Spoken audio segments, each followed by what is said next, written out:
मैं आज आपको बताने वाला हूँ कि अम्ल, क्षारक एवं लवण क्या होते हैं।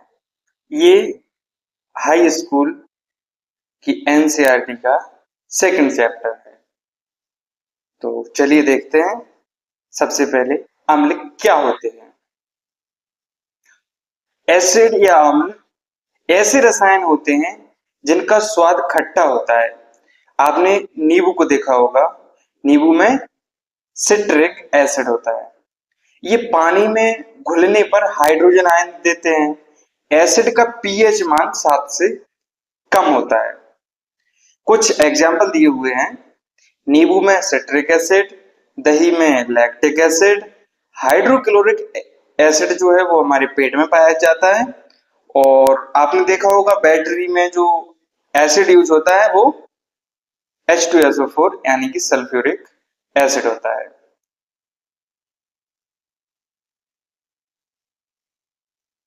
इनको हाथ में डायरेक्टली छूना नहीं चाहिए, ये कोरोसिव होते हैं, यानी कि हमारे शरीर को हानि पहुंचा सकते हैं। इसके बाद हम देखते हैं क्षार या बेस। यह एक रासायनिक पदार्थ है जो आमतौर पर कड़वा होता है। क्षार पानी में घुलने पर हाइड्रोक्साइड आयन देता है। इनका पीएच मान 7 से अधिक होता है। अम्ल पानी में घुलने पर हाइड्रोजन आयन या हाइड्रोनियम आयन देते हैं और क्षार हाइड्रोक्साइड आयन देते हैं। इनका पीएच मान 7 से अधिक होता है। कुछ उदाहरण दिए हुए हैं, जैसे सोडियम हाइड्रोक्साइड NaOH। ये हम साबुन में भी उपयोग करते हैं, साबुन बनाने में और नाली को साफ करने में भी इस रसायन का उपयोग किया जाता है।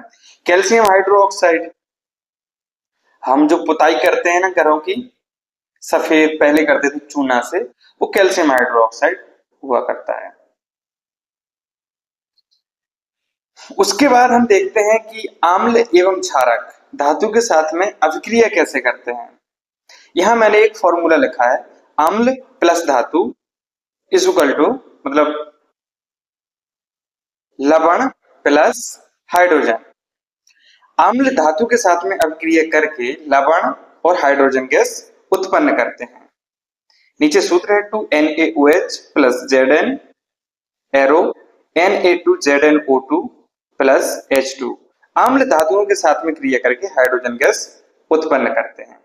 अम्ल धातु कार्बोनेट तथा धातु हाइड्रोजन कार्बोनेट के साथ में कैसे अभिक्रिया करते हैं। आपको नीचे दो फॉर्मूले दिख रहे होंगे। Na2CO3 एक कार्बोनेट है और NaHCO3 एक हाइड्रोजन कार्बोनेट है। जब ये अभिक्रिया करते हैं तो जल और CO2 देते हैं। अम्ल धात्विक ऑक्साइडों के साथ में कैसे अभिक्रिया करते हैं।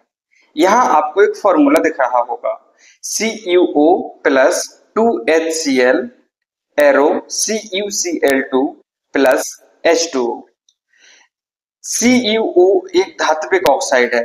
Cu धातु हो गया, O लग गया तो धात्विक ऑक्साइड। जब ये अम्ल के साथ में अभिक्रिया करता है तो एक लवण बना रहा है और जल को उत्सर्जित कर रहा है या जल दे रहा है, पानी। क्षारक जब अधात्विक ऑक्साइड के साथ में अभिक्रिया करते हैं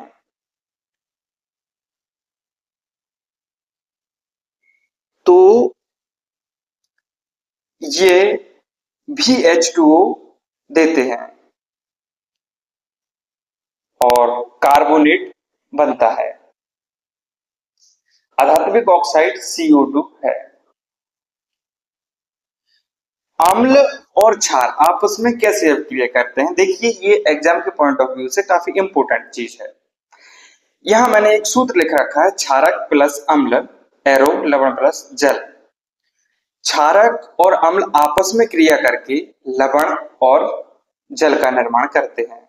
यहां उदाहरण दिया हुआ है, NaOH सोडियम हाइड्रोक्साइड जब हाइड्रोक्लोरिक अम्ल HCl के साथ में अभिक्रिया करता है तो NaCl एक लवण एवं H2O जल का निर्माण करता है और यही अभिक्रिया उदासीनीकरण अभिक्रिया कहलाती है।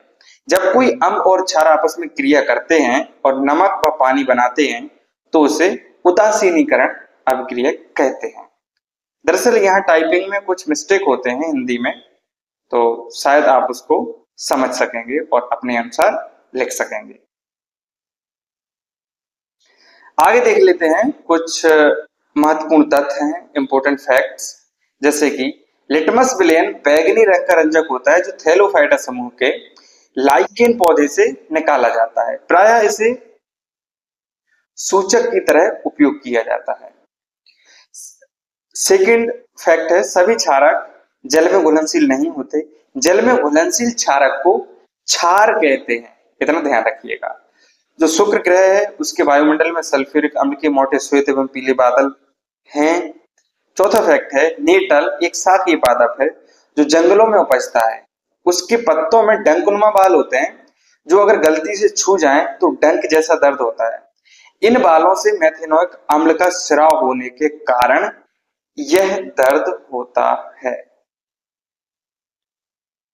तो मुझे लगता है कि आपको तीन चीजें, अम्ल, क्षारक और लवण, अच्छे से समझ आ गई होंगी।